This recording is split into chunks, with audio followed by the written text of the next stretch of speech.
ایک شہر میں ایک عجیب سا عرف تھا، عجیب سا اس کا ایک اصول تھا کہ ہر سال وہ اپنا ایک بادشاہ چنتے تھے، مگر اس کا طریقہ یہ تھا کہ جو پہلا دن سال کا ہوتا تھا، شہر کے دروازے میں جو سب سے پہلا بندہ داخل ہوتا تھا ارلی ان دا مارننگ، صبح صبح اس کو پکڑتے تھے اور اپنا بادشاہ بنا دیتے تھے۔ تو ایک اجنبی سا شخص تھا، وہ اس کو پتہ بھی نہیں تھا، وہ شہر میں صبح صبح داخل ہوا، شہر والوں نے پکڑ لیا، مبارک ہو مبارک ہو، اس کو ہار وغیرہ پہنایا، کہ خیریت تو ہے، کہ آپ کو مبارک ہو، آپ ہمارے بادشاہ بن گئے۔ کہ کیوں بادشاہ بن گیا؟ کہ ہمارا اصول ہے جو سال کے پہلے دن سب سے پہلے شہر میں داخل ہوتا ہے وہ بادشاہ۔ کہ اچھا تو کتنے ٹائم کے لیے بادشاہ؟ کہ 1 سال کے لیے۔ وہ تھا بڑا عقل مند آدمی، کہتا ہے 1 سال کے لیے؟ کہ ہاں۔ کہ پہلے جو مجھ سے پہلے بادشاہ تھے وہ سارے کہاں گئے؟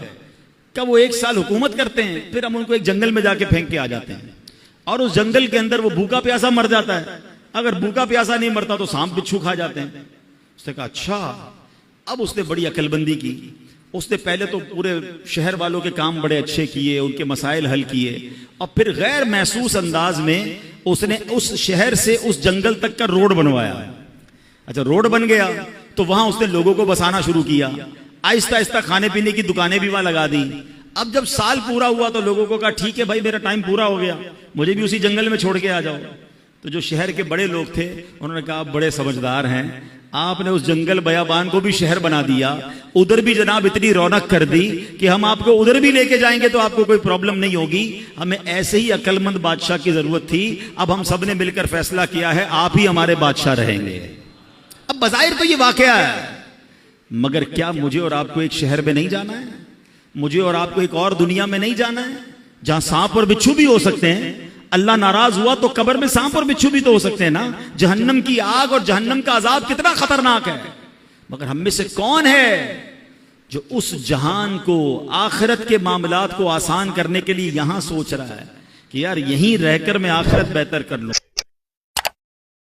اپنی نعمتوں پر بندہ انجوائے نہیں کرتا نا، اس کو اب دوسروں کی نعمتیں دیکھ کے اپنی نعمتیں کم لگنے لگتی ہیں۔ میں ایک واقعہ بیان کرتا ہوں کہ ایک صاحب تھے، وہ پیدل جاتے تھے روزانہ اپنے آفس پہ، تو 40-50 منٹ لگتے تھے، 1 گھنٹہ لگتا تھا۔ وہ کہتے یار میرا ایک دوست سائیکل پہ آتا ہے، وہ آدھے گھنٹے میں پہنچ جاتا ہے، مجھے 1 گھنٹہ واک کرنی، کاش مجھے سائیکل مل جائے۔ دعائیں کی، پیسے جمع کیے تو سائیکل خریدی، بڑا خوش ہوا، دوستوں کو مٹھائی بھی کھلائی۔ اب پیڈل مارتا تھا اور 30 منٹ سے پہنچ جاتا، تھوڑے دن تو بڑا خوش رہا۔ ایک دن راستے میں سگنل پہ رکا تو برابر میں موٹر سائیکل آ کے رکی۔ کہا یار یہ پھٹیچر سائیکل روز پینڈل مارتا ہوں، تھک جاتا ہوں، اور یہ دیکھے موٹر سائیکل گیئر لگاتا ہے، زوم نکل گیا میرے آگے، کاش میرے پاس موٹر سائیکل ہوتی۔ قرضہ لیا کسی سے، تھوڑے پیسے جمع کیے، کسی طرح اس نے جناب کوشش کر کے، جب تک موٹر سائیکل نہیں لی سائیکل خراب لگنے لگی، کیونکہ موٹر سائیکل دیکھ لی تھی، وہی سائیکل جس کی دعائیں کرتا تھا اب یہ پھٹیچر لگتی تھی۔ موٹر سائیکل لے لی جناب، اب تو جناب پورے محلے کو مٹھائی کھلائی، اپنے بچوں کو بھی گھماتا تھا، بہت مزے میں، جناب 10 منٹ میں آفس پہنچ جاتا ہوں، کام پہ پہنچ جاتا ہوں۔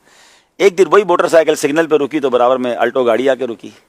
کہا یار کپڑے روز اس میں میلے ہو جاتے ہیں، دھوپ میں پریشان، یہ دیکھو کیسے مزے سے بیٹھے ہیں اس کے اندر، یہ پھٹیچر موٹر سائیکل، گاڑی زندگی تو گاڑی والے کی ہے۔ اب وہ موٹر سائیکل لگنے لگی خراب، اب روز پریشان۔ اب اس نے جناب قرضہ لیا لوگوں سے، اللہ معاف کرے غلط قرضہ بھی لیا، اور جا کے جناب اس نے لی گاڑی، جنون سوار ہو گیا تھا۔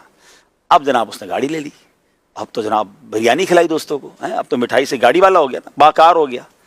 اب وہ گاڑی پہ گھومتا، بچوں کو لے کے جاتا۔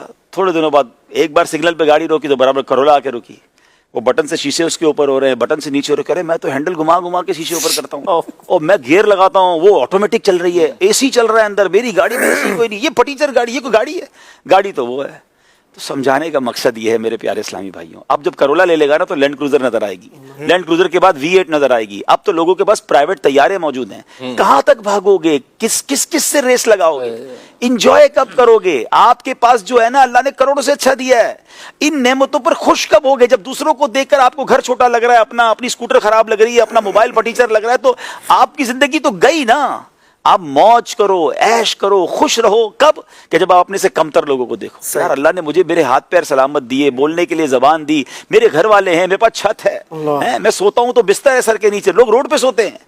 آپ اگر اپنی زندگی کو پراپر انجوائے کرنا چاہتے ہیں نا، حرام روزی چھوڑنے کا بھی یہ فارمولا ہے کہ نعمتوں میں اپنے سے کم لوگوں کو دیکھیں اور نیکیوں میں اپنے سے آگے والوں کو دیکھیں۔ اچھا ہمارا پیرامیٹر ہی الٹا ہے، ہم نیکیوں میں پیچھے والوں کو دیکھ رہے ہوتے ہیں، بھائی میں جمعہ تو پڑھتا ہوں نا, وہ تو عید بھی نہیں پڑھتا.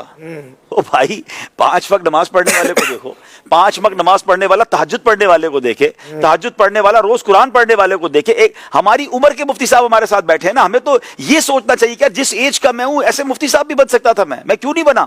ہمیں تو یہ رشک آنے چاہیے. ہمیں لینڈ کروزر والے کو دیکھ کے ٹینشن کائے کو ہوتی ہے, اچھے موبائل والے کو دیکھ کر ٹینشن ہوتی ہے, تہجد گزار کو دیکھ کر نہیں ہوتی, ایک حافظ قرآن کو دیکھ کر نہیں ہوتی کہ مجھے قرآن پڑھنا نہیں آتا, اس کے سینے میں پورا قرآن ہے.